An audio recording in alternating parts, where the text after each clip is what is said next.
Assalamualaikum warahmatullahi wabarakatuh. Perkenalkan, nama saya Taufik Hidayat.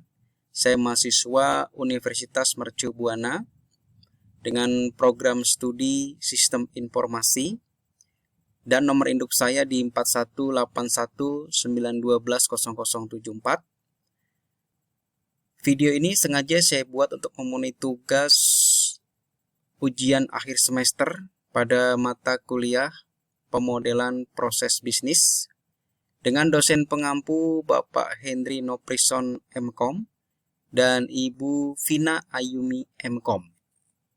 Di sini saya ditugaskan untuk menjelaskan 3 soal ya, yaitu yang pertama mengenai soal proses bisnis life cycle, yang mana pada proses bisnis life cycle itu ada 4 tahapan.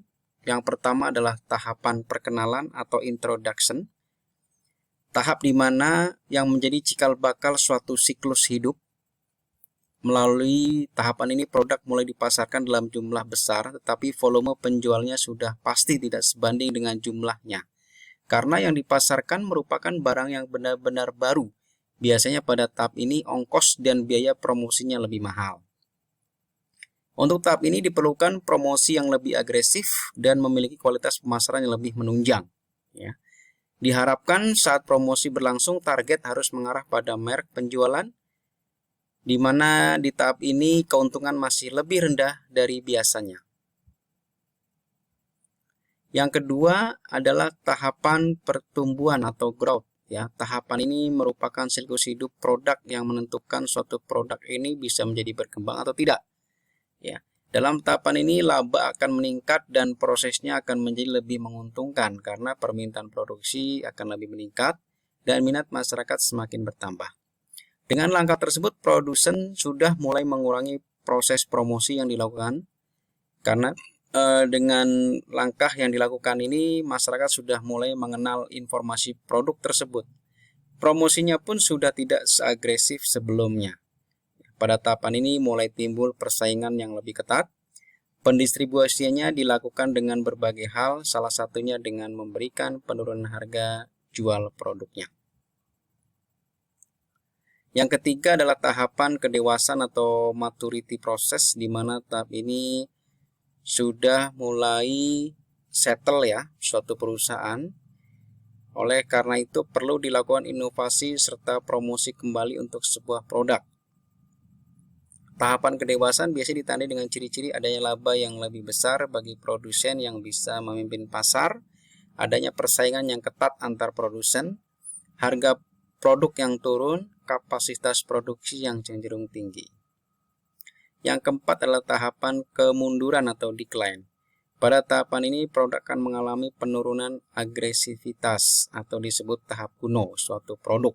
Untuk itu perlu dilakukan strategi baru yang wajib dilakukan untuk mengembangkan produk baru yang lebih diminati oleh masyarakat.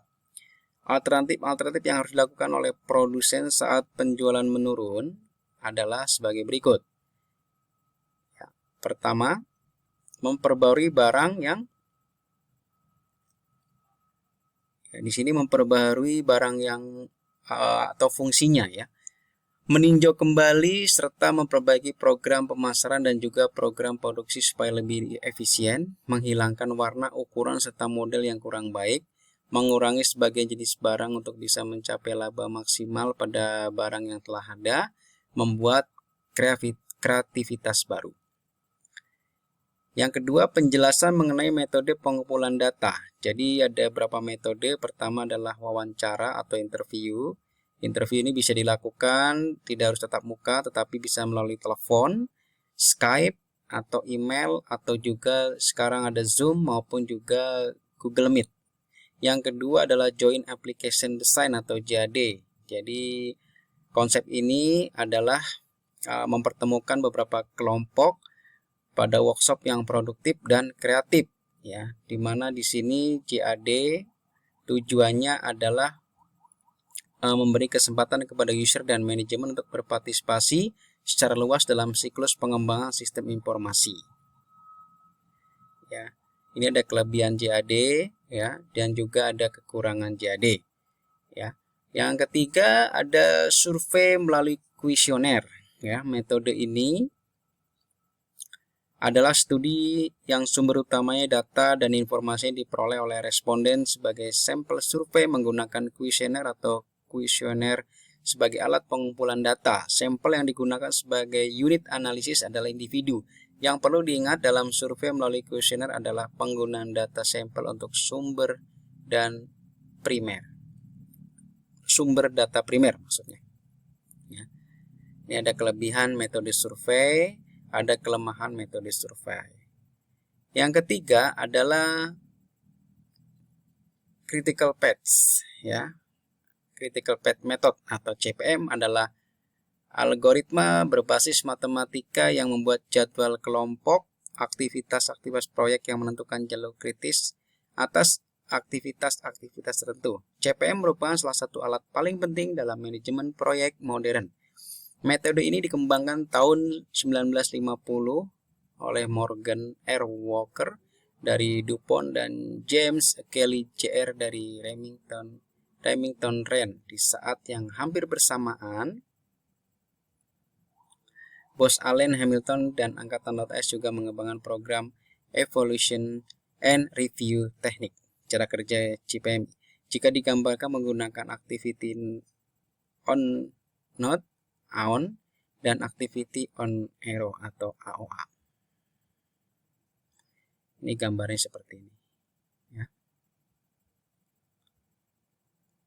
Oke, itu aja video dari saya. Mohon maaf jika ada kekurangan. Ya. Terima kasih atas waktunya. Wassalamualaikum warahmatullahi wabarakatuh.